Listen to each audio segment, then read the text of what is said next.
Welcome, everyone. We're so excited to have students with us. We love to see you guys out there in your classrooms, and we're super glad that you're here to take advantage of this great opportunity today. Today's very special guest is Sean Pryor. And Sean, how is it you describe yourself on your website? I really Um, liked the one word enthusiast, word, um, and yeah, a literary hustler, that's the one. a word culinarian. See, love it. You are a word person too. I love that.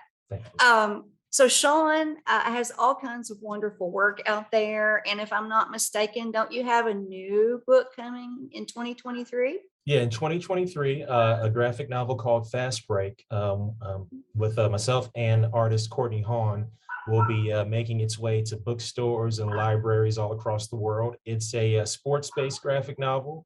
It's about a middle schooler by the name of Michaela Thomas who transfers to a new school right before basketball season starts, and basketball is her life. And having to jump to a new school right before basketball season starts causes a wind of chaos for her.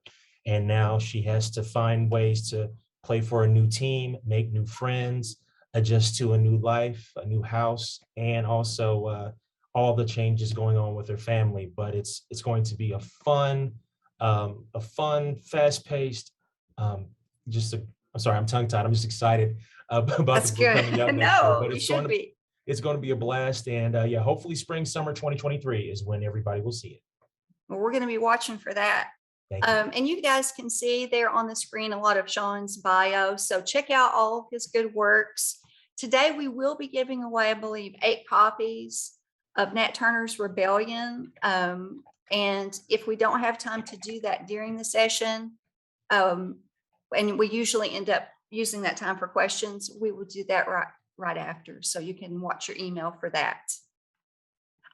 Quick reminder, guys, we are in the midst of our Young Writers Contest. And that means all of you out there, all you students, you can write and submit, if you wish, an illustrated story, short story, or poetry categories in our brand new category, which is connected to our author visits and artist visits, is the graphic novel. So please get your adults, your teachers, mom, dad, grandparents to help you if you need it, but submit to us. The deadline is April 15th. We are eagerly awaiting your work. So please do that. One quick thing too, connected with our visits and with our contest, we have started some creative writing toolkits. And the first one that we have finished is, of course, in graphic novel. So there's all kinds of wonderful material that teaches you a lot. I'm learning a lot too about graphic novel and comics and just all kinds of great creative tips. And without talking anymore and taking up more time, I'm going to turn it over to Sean. All right. Okay. So it's so wonderful to see all of you today. Thank you for allowing me to be here to talk to y'all about graphic novels and the graphic novel process. The presentation that I'm going to show y'all today is going to talk a little bit about my creative career, how I got started doing what I'm doing now, as well as also showing y'all kind of like a behind the scenes on how graphic novels and comic books are made. So I hope you enjoy it, and hopefully you get a laugh and you get a smile and it makes you want to, be creative. And then while you look at this presentation, you're going to see like the Young Writers Contest logo and stuff like that on all the slides, just as a reminder that the Young Writers Contest, as Mrs. Schaefer explained, is going on, and I hope that all of you participate. So I am going to share my screen. Be patient with me, and we're going to get this underway. Give me one moment. Okay. So hopefully all y'all can see my my PowerPoint presentation. And once again, my name is Sean Pryor. Thank you for having me here. I appreciate it. And we're going to talk about graphic novels today. And we're going to talk about the writing process. We're going to talk about how I got into all this, and it's going to be fun. So let's go ahead and let's get started. Okay. I've written a bunch of, let me move this over here. Bloop. Okay. I've written a bunch of graphic novels over the years, from Jake Maddox, Wheelchair Motocross Daredevil, Cash and Carry, book 1 and 2. I did a football graphic novel called Force. And like, I love graphic novels. I love comics. They hold a very special place in my heart. And I love being a part of that creative process and making them. But not only do I do comics, being a writer, comics and graphic novels, not only do I write those, but I also have a high-low reader series that I write with artist Francesca Ficarelli called The Gamer. And The Gamer is about a kid by the name of Tyler Morant. He's 13 years old, and he's not your everyday teenager. He also turns into a superhero called The Gamer, and he fights the evil villains that a lady by the name of Cynthia Cyber creates in not only the real world, but also in the digital world. And I'm a big fan of like Power Rangers and stuff like that. So this is kind of like my version of like a Power Rangers type superhero, but it's really cool. And I've had a blast writing that.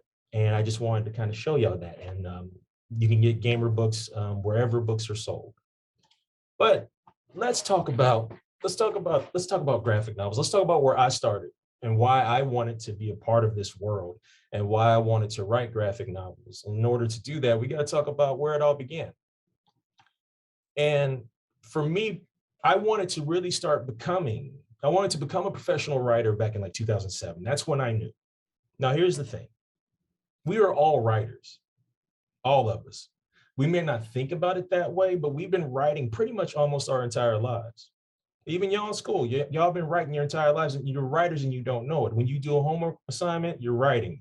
If you have to, like, if you write in a journal, you're writing. If like, if you're playing like a role playing game and you got like notes and stuff like that, you got to take, you're writing. Writing is involved in pretty much every single process of life. And so I know when people say, well, I'm not a writer. Well, technically you are. You just may not know it because you may not think about it, because a lot of times when we think about writing and we think about writers, we think about people who make books. Writing is a lot of things. So just take note of that. But professionally, for me, I started the journey to become a professional writer in 2007. And I said, okay, I want to create my own stories. So I started just, relearning the process of like, how do I write my own stories? How do I create characters? And I would share my process. I used to share my process in like a blog/journal that was online. And it was kind of a way for me to take responsibility to, hey, dedicate time to writing, being focused on the craft and learning and showing people, and, showing people when you make mistakes, and showing people, and showing people when you do well, so like it was a little bit of A and a little bit of B, but it was still, I got stuff out there. I'm learning. I'm putting work out there. I'm trying. I'm growing. I'm learning. I submitted to writing contests, just like you all have the Young Writers Contest right now. I submitted to plenty of writing contests, and I submitted to publishers asking them if they needed writers for like any of their book lines. So it's just like a lot of work and a lot of asking and a lot of requesting, and some yeses, but more no's than yeses. But over the last 4 years, the books that you saw at the early in the presentation, that's been a big part of the work that I do now as a professional writer. So, but the thing is also, there were a number of books during my childhood, even to this day, that led me on the path to wanting to write graphic novels. And some of these books, now these right here aren't graphic novels, but they're children's books and they're chapter books. But these books had a really big influence on my storytelling. Like, say, for instance, the classic Sesame Street book, The Monster at the End of This Book. I'm sure some of y'all may have read that. If you have, when you were little. If you haven't, it's still a great book and it's hilarious. A lot of y'all read Dr. Seuss books. The Lorax is like one of my favorite books of all time. But one of my favorite chapter books was Beverly Cleary's The Mouse and the Motorcycle. I still, to this day, I will still pick up that book once a year and read it. It really pushed me to want to become a writer. But like I said, those are chapter books, those are story books, and and stuff like that. but we're talking about comics. We're talking about graphic novels. One of the first comics I ever read was Garfield. Like Garfield, who's had tons of cartoons. I'm sure a lot of y'all are familiar with Garfield. Yeah, I see the hands. I see the hands. Yes. I know a lot of y'all are familiar with Garfield. And it was reading Garfield as a kid that like I figured out, like I saw another form of storytelling, because with Garfield strips, normally you get like 3 panels and you got a beginning, middle, end. And you set up the joke, you do the joke, and then you have a resolution. And I picked up on that at a really early age, like, because they had a format. All these like comics had a format, but it was a way of telling a story, and that really intrigued me. And so also Charlie Brown, or AKA Peanuts. I know that's something I'm sure a lot of y'all are still familiar with. And I love Charlie Brown. It's like one of my favorite comics of all time.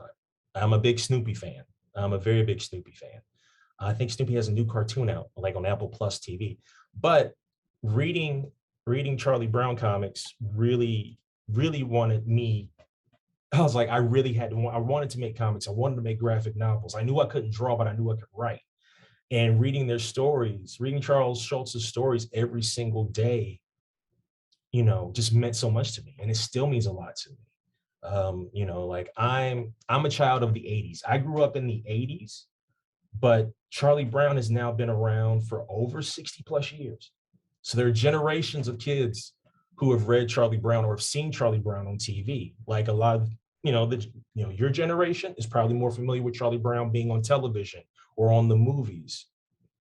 My generation grew up with Charlie Brown and like via, comic strips, and maybe seeing a Charlie Brown special once every 4 months on television. But we all know who Charlie Brown is. We all know who Snoopy is. And Snoopy's like one of my favorite characters ever. And the thing that really tipped me over the edge to want to be a writer was that Snoopy was a writer. He still is. He has his typewriter, he puts it on top of his doghouse, and he just makes stories. And he lets the kids read them. And sometimes the kids like them, sometimes they don't. And that's another part of the writing process. Not everything you think is great may not be great for someone else. Doesn't mean that story is bad though. It's just all part of the process. But a big reason why I wanted to write comics and graphic novels is because of Snoopy, because he was a writer.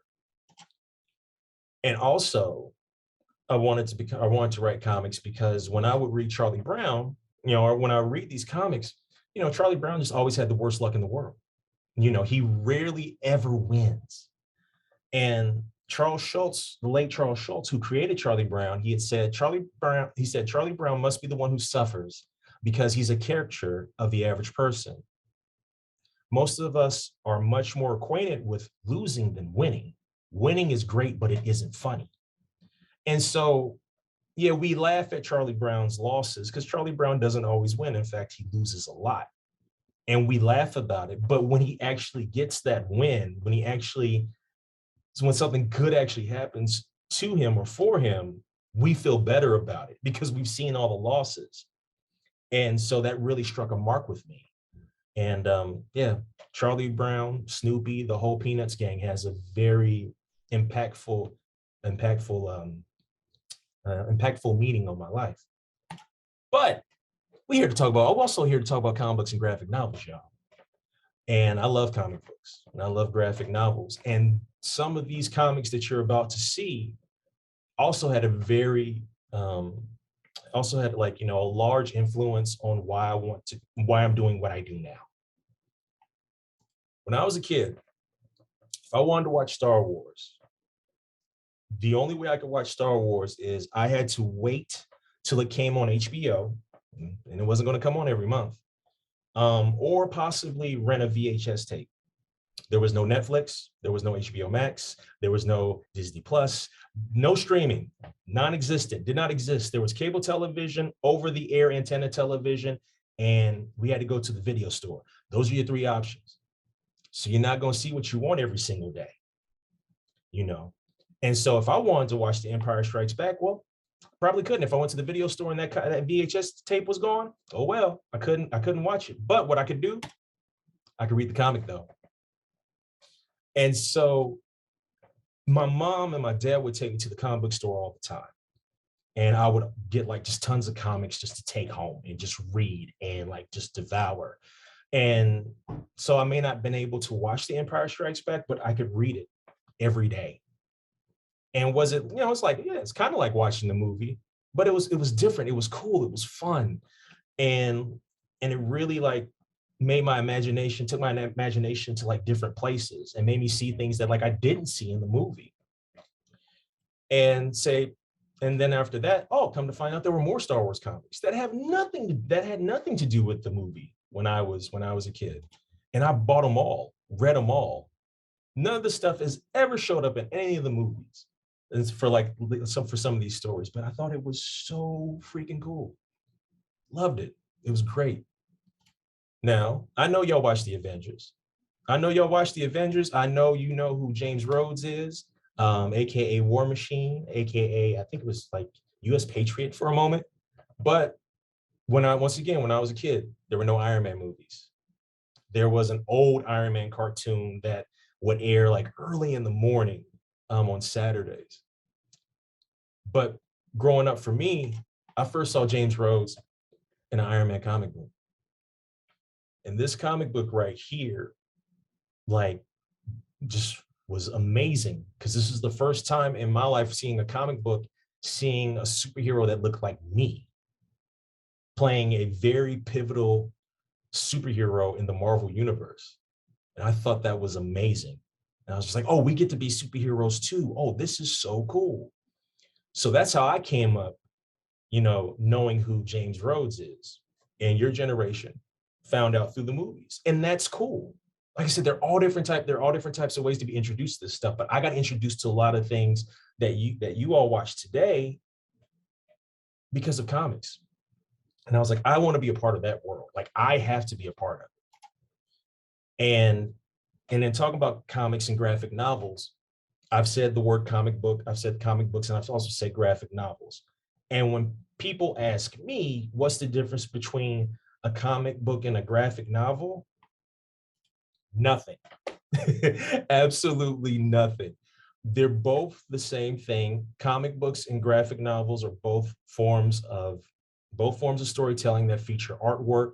Graphic novels may have a couple more pages than your average comic book, but they're both the same thing. They're both the same thing to me. They're both the same thing. Now, you're going to see a lot of SpongeBob images for the rest of this presentation because I love SpongeBob. I find him to be hilarious, and I still can't believe that he's been around for over 20 years. All right. Now, when making a graphic novel, there's a process to it.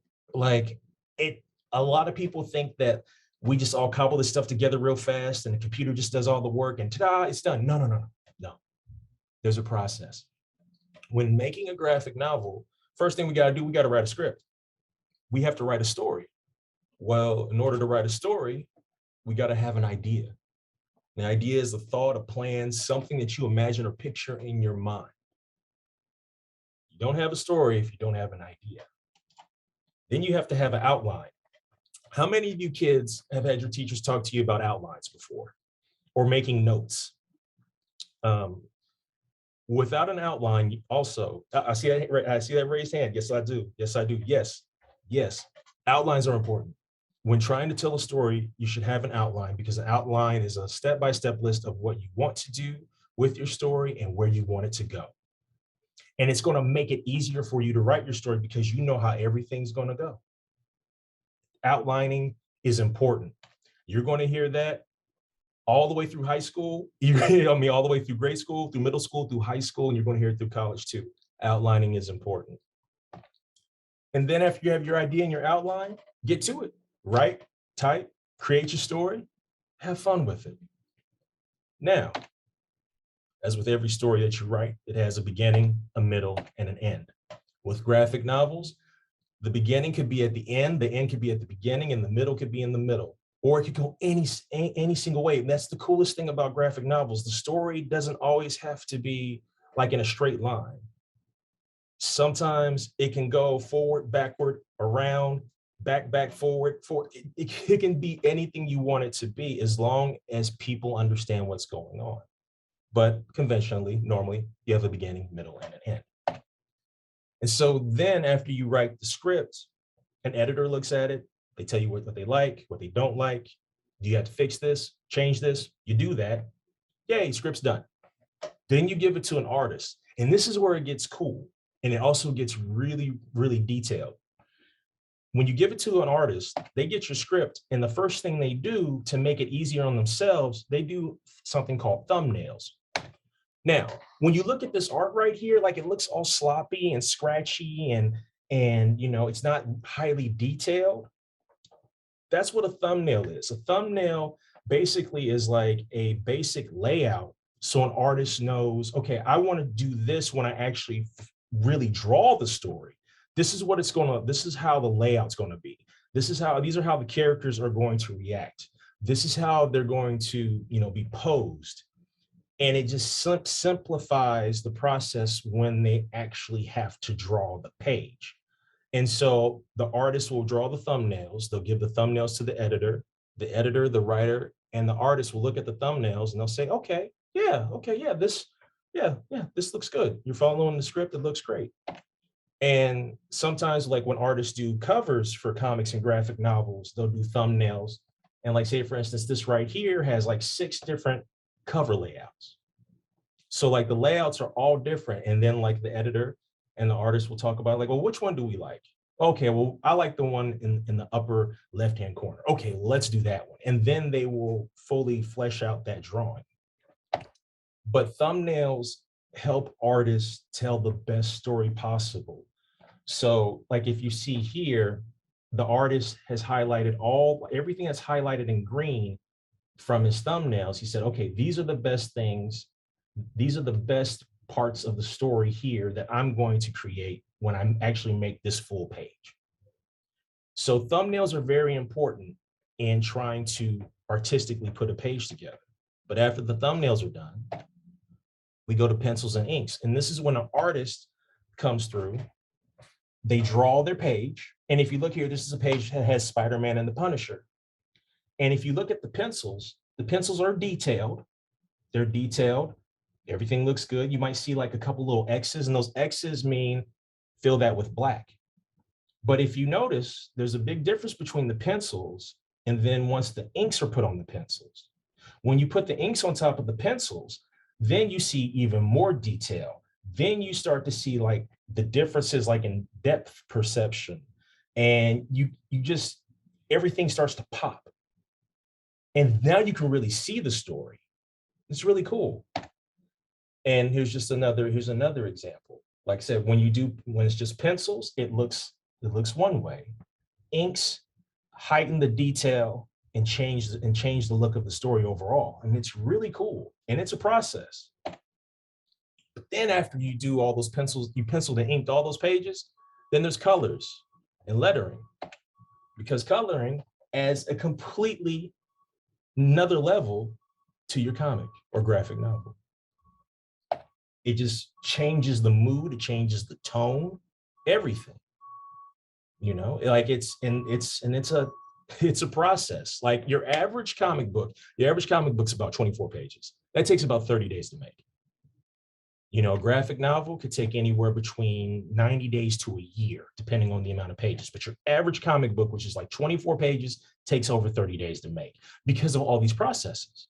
And they're important. You know, they mean something.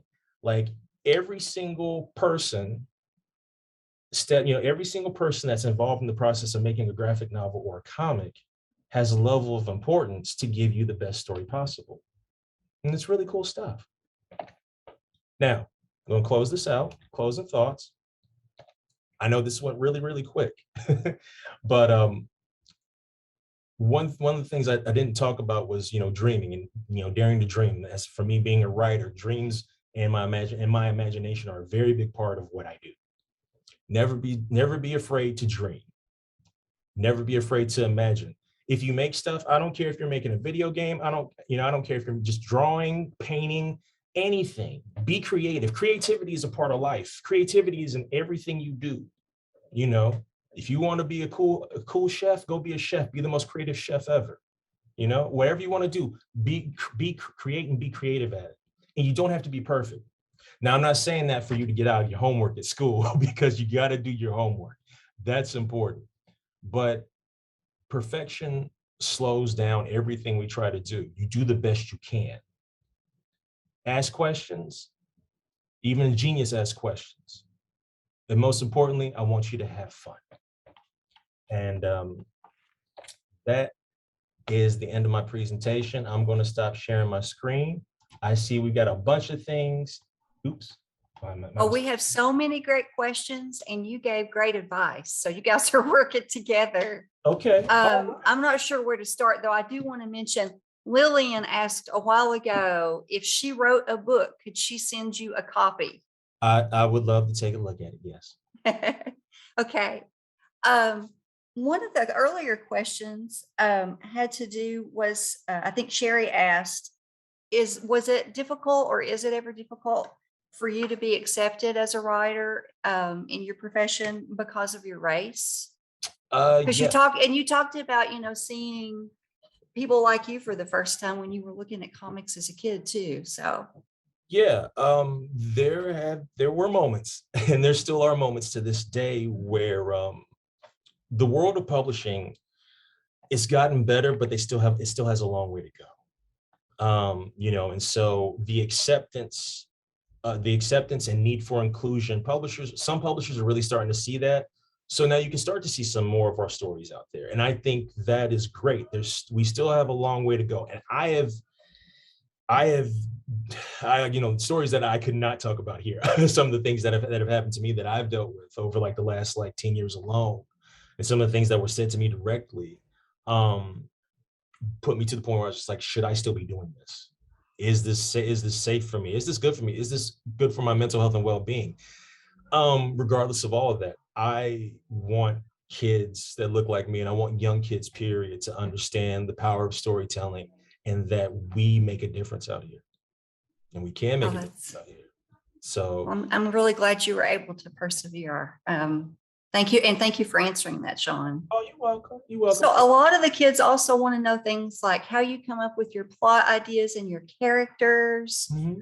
Also, what is your current favorite author, like you're reading right now? I think was from Jessica. Okay, yeah. Let's see here. All right. Lots of stuff. Sorry. All types of questions. I love it. One of my favorite authors to this day is Walter Mosley. A little bit on the older side. He does like a lot of now he does like a lot of science fiction, but he used to do like detective novels. But like Walter Mosley is one of my favorite authors. But like the writer that got me into comics when I was a kid, there was this guy by the name of Roger Stern, and he wrote like a lot of Avengers comics in the 80s. And I used to like, if his name was on a book, I would go on a comic book, I was going to buy it. And so I got the opportunity to meet Roger Stern at Lexington Comic and Toy Con, I want to say back in 2017. And I shook his hand and like I told him, and he just had the biggest smile on his face. He autographed like one of the comics that he wrote, he autographed it for me. And I was like a kid again. And it was like the greatest thing ever. And but like, yeah, those two writers really as a kid really meant a lot to me. They still mean a lot to me now. Oh, that is awesome. And Amy, do we have time for one more? Oh, go ahead. Yeah, sure. I can if we have time, like I can blaze through all of these with the quickness. If you don't mind, okay. Because no, please do. Sure. I think that they asked that a lot. Because I want to help the kids. Yeah. I'm about the kids. But Lillian, yes, if you write a book, please send me a copy. I want to read it. Let's see, in Sherry Muehlman's class, what is your favorite series that you wrote? Right now, it's The Gamer. The Gamer is fun. It's fun. It's silly. It's action-packed. I love it. It means so much to me. So yes, that answers that question. What was your favorite book series as a kid? Give me any Garfield book when I was a child. Garfield, all the way through Garfield. Let's see here. How did you come up with the main characters in your books? Outlining. Outlining, like when you're outlining a story, you have to tell, you have to be like, okay, what does this character do? What's their motivations? Why do they want to be here? And so a lot of times that's the whole process. Or like if I'm out and about, people watching, not being nosy, just people watching. And like, I see people interact, and I'm like, oh, okay, well, that kind of energy would kind of make for a cool character. So let's try something like that. And so yeah, that's how I come up with main characters in my books. What's a good tip for establishing book plots, characters, settings, etc.? Reading. Like, because I got to a point where like I was doing so much writing and like that didn't have time to read, and I kind of found that like it kind of stunted my growth a little bit. So I'm like, no, let's take out time to read and like check out all these different adventures, all these different stories. Also like cartoons are a fabulous gateway too. Y'all have the coolest cartoons now. Y'all have cartoons that like I never had when I was a child. And people are like, why are you watching all these cartoons now? I'm like, because they're cool. So and you can see them, and you don't have to stand in a certain place in the living room for the reception tour. yes. My 80s kid grew up too. My dad made me hold the antenna all the time. But like establishing book plots, characters, like read books, investigate genres that mean something to you and look at how they tell their stories. All those things will help. Let's see, from Brianna, what types of stories do you write? I write all types of stories. Now I do have a lot of sports stuff because like when I work for Capstone, I've written a number of Jake Maddox books for them. But like I write science fiction, I write slice of life, I write superheroes. I've written history. I've written history stuff, just like with the Nat Turner's Rebellion. That's a history graphic novel, and that was a process in making that. So no, I write a lot of different subjects and genres. Colt asks, what were your favorite books when you were a kid? Still your favorite now? Okay, what books from when I was a kid still my favorite now? The entire Star Wars line from Marvel Comics in like the 70s through the 80s. Fantastic, ridiculous, silly, fun, adventurous, fantastic books. Love them. And I will read, and I still read those. From Clay, of your favorite authors, which is your biggest inspiration? I'd have to go back to Walter Mosley for that. Walter Mosley, like when you're older, he's a really good author for you to read. Not just yet, but Walter Mosley books are fantastic. What's your favorite Walter Mosley book? Devil in the Blue Dress. Awesome. And there's also a movie version of that with Denzel Washington. That's right. Yes. Yeah. Once again, not for the kids. No, not for the kids. No. Let's see here. Okay, we've already answered the current author. Were you good at writing when you were in middle school? No. Oh, I'm so glad you picked that question. Yeah. I wasn't. I was not good at it at all. But that's the whole thing. It takes time to learn this stuff. It takes time to become a writer. It takes time to become anything that you won't end up wanting to be in life. And you're young. We don't have all the answers, especially when we're young. We don't know what we want to do when we're young. We're not supposed to. We're supposed to live. We're supposed to have fun and figure it out as we go along. I didn't know I wanted to be a writer until 15 years ago. I didn't know that until 15 years ago. But the thing is that, yeah, if you want to become good at writing right now, just keep working at it. But when I was in middle school, I was an awful writer. All my teachers just red marked all my papers. So, but that doesn't mean that like, that's the end of the world. It takes time, it takes practice. And, and not every day is going to be great. Some days you're going to win, some days you're going to lose. And, but you got to keep coming back to it. And would you say that it's all worth it though? Because you were talking about having fun. Oh yeah, it's all worth it. You just got to keep at it. Keep at it, because otherwise I won't be here talking to y'all right now. That's right. That's right. Okay, we have maybe time to slip in one more question. Okay, no problem. I wish we had like 3 hours. I'll have you pick. I'll have you pick. Somebody asked if you've ever heard of the comic series Big Nate. That's from Caden. I suspect Caden likes Big Nate. Big Nate is fantastic. Cool. Big Nate is hilarious. And I think it's finally getting like an animated series on Paramount Plus. Big Nate's funny. Big Nate is like the comic series I wish I could have wrote in a lot of ways. But no, it's a hilarious cast of characters. It's funny, it's ridiculous, sometimes it's gross, sometimes it's everything. It's everything. And Yeah, I love Big Nate. Big Nate's great. Well, Sean, I'm so sorry. I always hate to cut folks off, and this has really been so instructional, but also fun. Mhm. And as a creative person, I was very inspired by your advice to the students. So keep working and also have fun. I love that. So thank you so much for being with us. And students, you guys asked some great questions. I wish we had time to get to every question and actually let each student ask it. That would be awesome. Yes. But And- we're really glad that you're with us today. oh no, you're more than And welcome. next week is our last virtual visit, and I think our target audience is high schoolers. So if you guys have friends and brothers, sisters, tell them about that too. And Sean, thank you so much for sharing your talent and your time. Oh no, you're more than welcome. And kids, hey, it's like I said, your imagination is one of the most powerful things that you will ever have. Use it. Use it. Please use it. It's an incredible resource because the majority of things that you enjoy right now, whether it be on television, whether it be via video games, movies, all of it comes from somebody's imagination. And that's a powerful thing. So please use it. And I love that. What if, like, ask yourself, what if this happened to this, and write it or draw it? I just love that. What if? Thank you for that, Sean. It's a You're very great way to welcome. wrap up since we have to. Yes. Yes. But no, Thanks, thank you so much. everybody. We'll talk to you soon, Sean, I hope. All right. You take care now. Okay, you too. Bye.